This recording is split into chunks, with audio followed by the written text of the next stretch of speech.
Los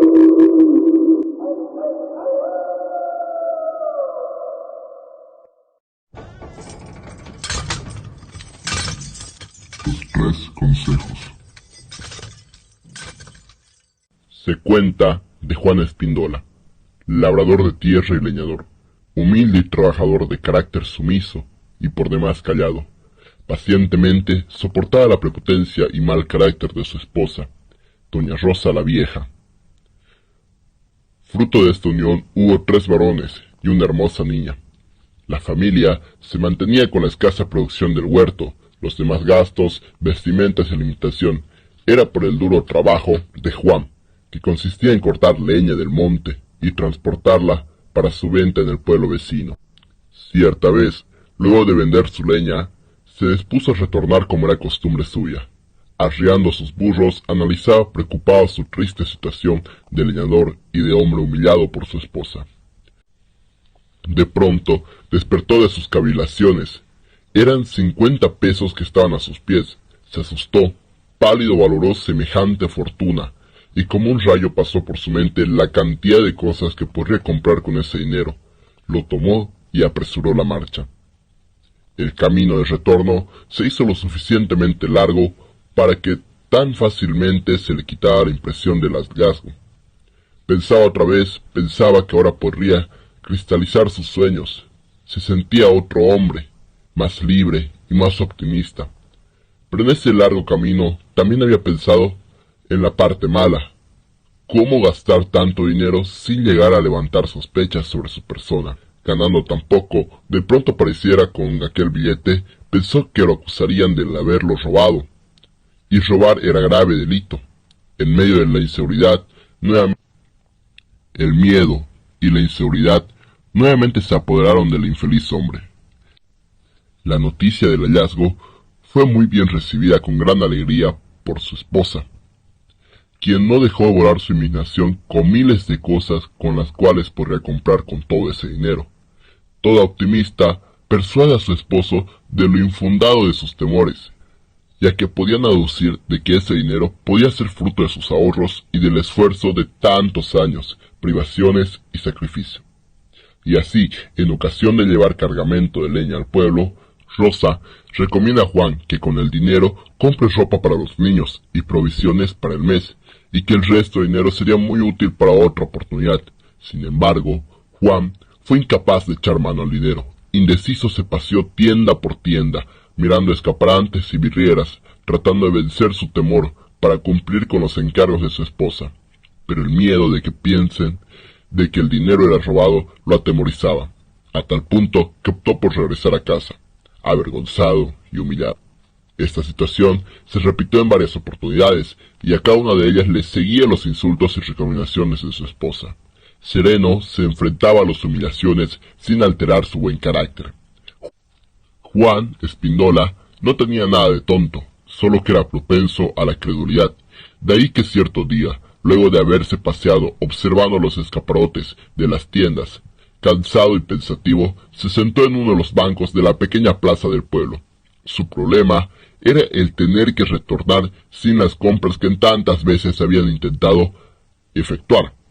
De pronto se le acercó un hombre, de aspecto sincero y amable, quien luego de una breve conversación se llegó a encarar a la desesperada situación de Juan, y como éste le había pedido algún consejo para salir de su problema al respecto, el hombre dijo tener la solución y que se le ofrecía mediante 3 consejos muy valiosos, los mismos que se le entregaba a cambio de su dinero. La charla había sido amena, familiar y de un carácter optimista, de tal manera que Juan, con toda su fe e ingenuidad, no dudó en aceptar los consejos que el extraño le entregaba por escrito, y en 3 papelitos, diferentes para que jamás los olvide. Convencido, Juan que merecía la pena guiarse por esos valiosos consejos, regresó a su casa muy contento. Por fin no tendría que preocuparse por el dinero que se había encontrado. El dinero no le interesaba, menos el lujo ni las comodidades. Y luego lee el primer consejo. El mismo dice: no deseches lo viejo por lo nuevo. Entonces Juan toma el camino más viejo y abandonado. El trayecto se hacía por ratos sumamente pesado, debido a la maraña que cubría el sendero, a lo que alguna vez fueron un camino. Después de una larga jornada, llegó a un pueblo extrañamente abandonado. Recorre sus calles, pero están totalmente deshabitadas.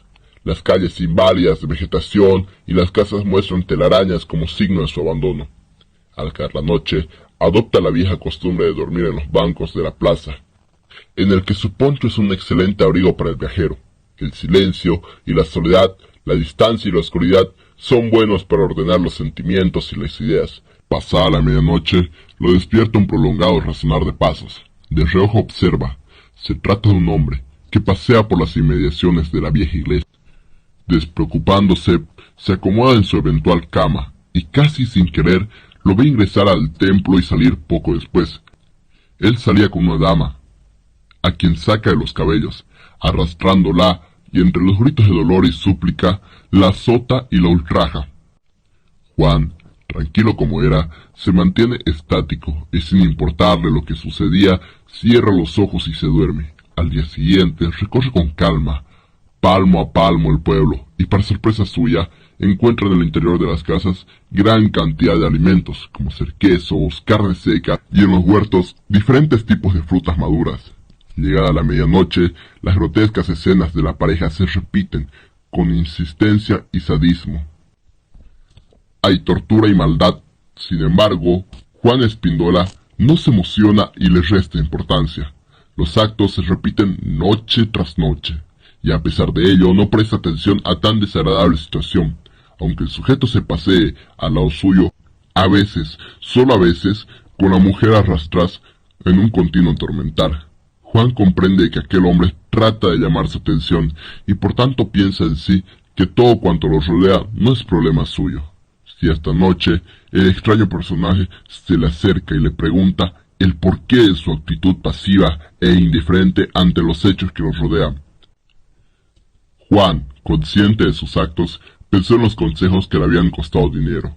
De ahí que respondió con el segundo de ellos y que decía, no preguntes lo que no te importa. Aludiendo su desinterés por las escenas de que había sido testigo. Al recibir esta respuesta, el hombre reaccionó de tal manera que Juan temió por su seguridad, pero pasado el asombro, el hombre manifestó enfáticamente, tú eres el único hombre que ha sido capaz de mantenerse sereno, alejado de mis asuntos. Meterte en ellos hubiera significado tu perdición. He matado a muchos por esa osadía, por curiosos y preguntones, tu noble actitud me has salvado de la condenación eterna. Por fin seré digno de Dios Todopoderoso. Mi alma estaba en pena y sentenciada a vagar por el mundo de las sombras. La mujer a quien azotaba no fue otra que la Santísima Virgen María. De ese modo se confesaba ante un mortal, y ante el cual había esperado por muchos años, en prueba de gratitud le entregó las llaves del pueblo, solicitándole que se encargara de traer gente de todas partes, con el objetivo de que habitasen las casas y la región, en razón de que los verdaderos dueños ya no existían. Y así fue. Juan cumplió con su palabra. El pueblo volvió a ser nuevamente atractivo, próspero y alegre. Mientras tanto, doña Rosa la vieja confrontaba una situación difícil. Arrepentida de su proceder injusto, preguntaba a cuántos viajeros pasaban por allí. Fueron largos los días, los meses y los años que transcurrieron, pero jamás llegó a tener noticia alguna. Juan disfrutaba de su trabajo, pues gracias a su tenacidad había conseguido repoblar plenamente la región, y aquel pueblo abandonado se había convertido en un floreciente y próspero centro productor, agrícola y ganadero. Se había constituido en el alcalde del pueblo. Su reputación era conocida con la comarca, y la gente lo estimaba mucho, y apoyaba todos sus proyectos. Sin embargo, en la intimidad, pensaba siempre en su propia felicidad y la de los suyos. Durante todo este tiempo que estuvo alejado de su esposa e hijos. Por ello, un día se puso en marcha, ya en su pueblo natal, pasea por sus calles, irreconocible, luce unos espesos bigotes, refinado corte de cabellos, ropa elegante y fina. Trae varios criados para su servicio, y una caravana de mulas cargadas de enseres y mercancías de mucho valor. Instalado en un hotel de alojamiento, indaga referencias sobre la señora Rosa la Vieja, de Espinosa, en una y otra parte, y siempre le responde lo mismo. Se ha vuelto a casar, después de mucho tiempo de estar sola, Su esposo la abandonó, ha sufrido mucho y ha pasado por situaciones muy difíciles. Ha esperado tanto el regreso de él. Pensamos que ha muerto. Era un buen hombre. Aquella noche pasó y repasó una y otra vez frente a su casa. De igual modo lo hizo al día siguiente. Estaba un tanto desilusionado, pues pudo constatar la presencia de aquel forastero al que la gente decía ser el esposo de doña Rosa. Pero el buen tino e inteligencia que le caracterizaba lo indujo a no cometer ninguna clase de desacierto, actitudes que luego podrían ser motivo de arrepentimiento. Además, pensó en los consejos que le costaron dinero. Consultó el tercero, él mismo rezaba, averigua bien, para creer. A la mañana siguiente se presentó en su casa, por supuesto, no como tal. Recibido por doña Rosa la vieja, preguntaba por Juana Espíndola. Esta, apesadumbrada, contesta de que su esposo se había marchado de casa hacía mucho tiempo atrás, y con palabras conceptuosas manifestó de que su esposo era un hombre bueno y ejemplar, pero que la causa principal de su ausencia se debía, dijo, al maltrato que recibió de parte mía. Me considero culpable y aspiro que alguna vez retorne mi esposo, y me perdone por cuanto le hice. Le he respetado y le seguiré esperando. Pero, según entiendo, usted contrajo nupcias hace poco, manifestó Juan. No, pudiendo manejar los terrenos y la casa, mandé llamar a mi hermano, pero la gente opina lo que usted me acaba de decir. No se puede ir a casa por casa informando la verdad. Tarde o temprano lo sabrán. Juan, arrepentido de haber dudado de la fidelidad e integridad de su esposa, inmediatamente se identifica como Juan Espíndola, y como prueba fehaciente de su afirmación, le enseña un defecto en el dedo gordo del pie izquierdo. La alegría fue mayúscula, tanto para Rosa como para sus hijos. De igual modo, lo fue para su cuñado. En los días que siguieron, Juan repartió entre los vecinos de la región todo el cargamento que había traído consigo y con aquel fin.